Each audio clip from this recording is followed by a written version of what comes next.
jamais je ne serai faite pour le mariage, ni une vie bien sage, je le sais. Cette vie n'est pas pour moi.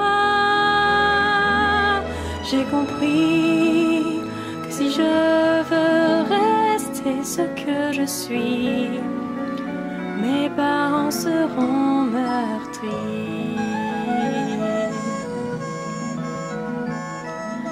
Quel est donc ce mirage, cette image sans visage?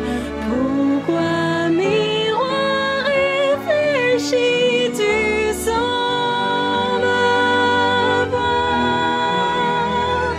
Je cherche en ma mémoire qui je suis pour savoir, perdu dans ces réflexions où mon âme s'égare.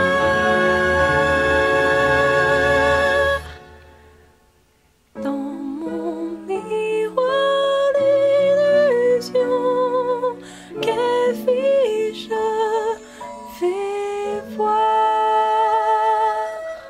Oh putain, t'es plus blonde. Merci d'avoir brisé cet instant extrêmement émouvant et dramatique que j'ai voulu créer. Bah, vu ta tête, ça me donne plus envie de me marrer. Je reviens. Bonjour à tous, donc aujourd'hui on se retrouve pour une vidéo un petit peu particulière puisque comme vous avez pu le voir, on va voyager dans un pays très très loin d'ici, dans un pays qui fascine beaucoup de monde et dans une cité impériale qui est un petit peu particulière. Je parle bien sûr de la cité interdite.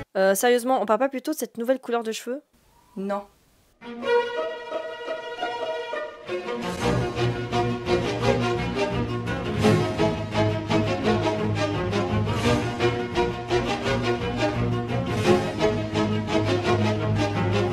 Le palais impérial des dynasties chinoises Ming et Qing, nommé par tous la cité interdite, se situe en plein cœur de Pékin et a été construit durant le XVe siècle. Alors avant d'entrer dans les détails, tout le monde connaît ce lieu par la dénomination de cité interdite. Mais son nom complet est en vérité cité pourpre interdite, qui par sa traduction du chinois fait référence à l'équivalent de l'étoile polaire en Chine, nommée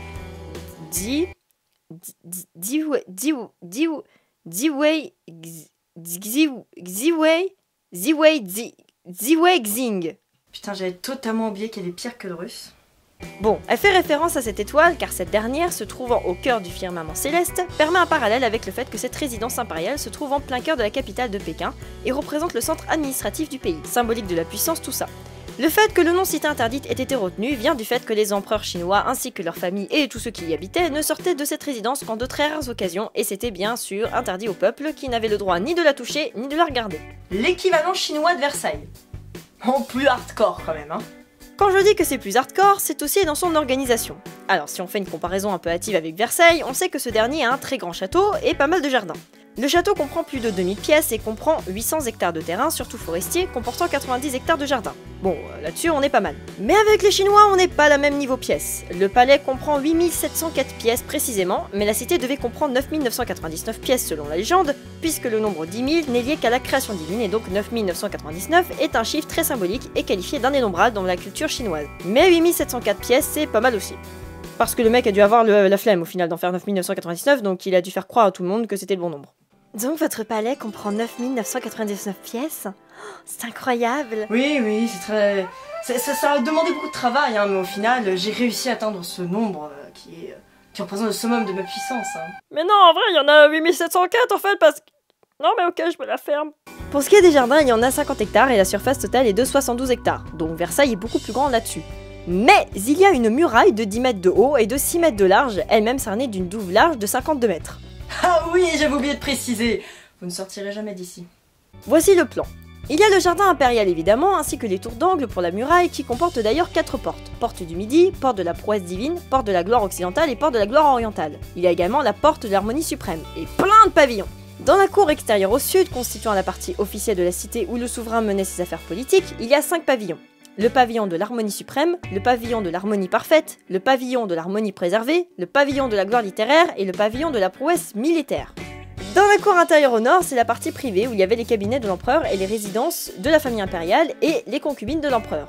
On y trouvait d'autres pavillons, comme le pavillon de la pureté céleste, le pavillon de la nourriture de l'esprit et le pavillon de la longévité tranquille. Vous trouvez pas qu'on en fait un peu des tonnes avec ces noms? Ouais, non, oubliez totalement ce que je viens de dire. Et pour ça, il fallut du temps et des ouvriers. Le chantier a duré 14 ans, entre 1406 et 1420, et plus d'1 million d'ouvriers non payés auraient travaillé dessus. Cette cité a été construite dans le but de recouvrir les vestiges d'une cité impériale mongole détruite par les Ming en 1369. Ces derniers ont séjourné à Pékin. 24 empereurs de la dynastie de Ming et Qing y résideront de 1420 à 1911. Bon, je vais quand même vous épargner les détails des histoires de ces dynasties parce que c'est un petit peu complexe. Avoue que tu n'y comprends rien et que t'as la flemme de t'y retrouver. Ta gueule. Bon, je vais quand même vous faire un topo rapide de l'occupation de ces deux dynasties. Les Ming y ont séjourné de 1420 à 1644, mais elle fut envahie cette dernière année par Li Zicheng lors d'une révolte paysanne. L'empereur régnant à ce moment-là fuit et se pendit, et la dynastie des Ming a donc disparu avec lui. Bon, comme ça c'est fait. La dynastie des Qing l'a alors succédé, et au lieu d'occuper un nouveau palais comme le voulait la tradition... Attendez! Cette blague a été beaucoup trop faite. On la refait. Au lieu d'occuper un nouveau palais comme le voulait la tradition, elle s'est installée à Pékin, dans la cité interdite. 10 empereurs Qing y ont vécu jusqu'en 1912. Entre-temps, et à cause de la guerre de l'opium qui menait la Chine en position de faiblesse puisque les forces occidentales l'envahissaient pour ses besoins, elle a été occupée en 1860 par les forces franco-britanniques et l'ancien palais d'été a été saccagé et occupé par ces derniers. Faire savoir vivre, putain! Ça m'énerve! Oh là là! La cité interdite a cessé d'être totalement occupée en 1912 à cause de la révolution et de la révocation du dernier empereur, Puyi. En effet, la République de Chine est en marche, et après un accord passé entre la maison impériale Qing et le tout nouveau gouvernement de la nouvelle République de Chine, l'empereur Puyi devait rester dans la cité interdite avec sa famille dans la cour intérieure, la cour extérieure étant réservée aux républicains. Il y resta jusqu'en 1924 au coup d'état de Feng Yuxiang, qui prit le contrôle de Pékin et expulsa Puyi, dénonçant l'accord entre la République et la maison impériale. Si vous voulez en savoir plus, vous pouvez voir le très beau film Le Dernier Empereur qui explique la vie quotidienne au sein de la cité interdite, mais ici avec Puyi, le dernier empereur. Oui, je sais, cette fin de phrase était totalement prévisible. Alors justement, penchons-nous un peu sur la vie quotidienne au sein de cette fameuse cité, vu que personne ne pouvait entrer ni sortir pratiquement tout le temps. Il faut savoir qu'en Chine, l'empereur était considéré comme fils du ciel, et donc en vivant dans cette résidence, cette dernière était le pivot des relations entre le ciel et les hommes. Il devait donc faire de nombreux rituels pour assurer la protection de l'empire par les divinités concernées, que ce soit le ciel ou les ancêtres, qui est une notion importante dans la religion en Chine. Ouais, référence à Mulan. Cela consistait à des audiences souvent quotidiennes où ces sujets devaient manifester leur soumission en se prosternant devant lui. Les décisions étaient en fait souvent prises non pas par l'empereur, mais par le grand secrétariat et les ministères. Dans la cité, vu qu'elle est grande, il y avait du people. L'impératrice en titre avait son pavillon, avec elle aussi des rituels à effectuer, et à côté de ce pavillon, il y avait celui des concubines de l'empereur qui tenait une place importante au sein de la cour impériale. En effet, si l'impératrice n'avait pas d'héritier, c'est le fils aîné d'une des concubines qui succédera. On peut comparer cette situation à nouveau avec la France, où les enfants des maîtresses des rois étaient difficilement reconnus par ce dernier, donc encore moins susceptibles de monter sur le trône, même s'il n'y avait pas d'enfants possibles dans la famille royale. Eh oui, être impératrice chinoise en titre, c'est se marier très jeune avec quelqu'un qu'on ne connaît pas, et être sûr d'être trompé par ce dernier. I love it! Ce fameux héritier devait être formé dès sa jeunesse, et vous pouvez encore le voir dans le film Le Dernier Empereur. Ses frères recevaient des titres importants et étaient entretenus par le trésor pour ne pas représenter de menaces. De plus, ses épouses et concubines étaient elles aussi entretenues, donc il y avait carrément un budget destiné à la famille royale. Les eunuques se chargeaient des concubines et des épouses et pouvaient tenir des rôles politiques importants en plus d'être proches des familles royales. Certains ont même réussi à diriger l'empire. Toute cette populace habitait dans un environnement évidemment très luxueux et contenant de nombreux trésors et de salles exceptionnelles.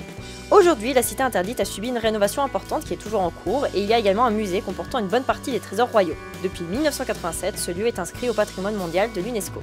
Celui-là a donc fasciné car au-delà du fait que ce soit un très grand complexe architectural, c'est surtout la fermeture qui la caractérise, délimitant un espace sacré où l'empereur réside en tant que fils du ciel et un espace profane où la population n'a pas le droit d'entrer dans cette cité interdite. En 1912, avec la révolution de Chine, et surtout en 1924 où Puyi est parti de la cité interdite, on peut voir la fin de l'empire chinois puisque ce lieu est devenu un symbole assez particulier au-delà du fait que la République de Chine s'est mise en place. Donc y entrer, c'était comme profaner cet espace et donc arrêter totalement ses traditions et arrêter totalement l'empire, cette lignée impériale chinoise. Il en a été de même lorsque la famille royale a fui Versailles. C'était le début de la fin de la monarchie française.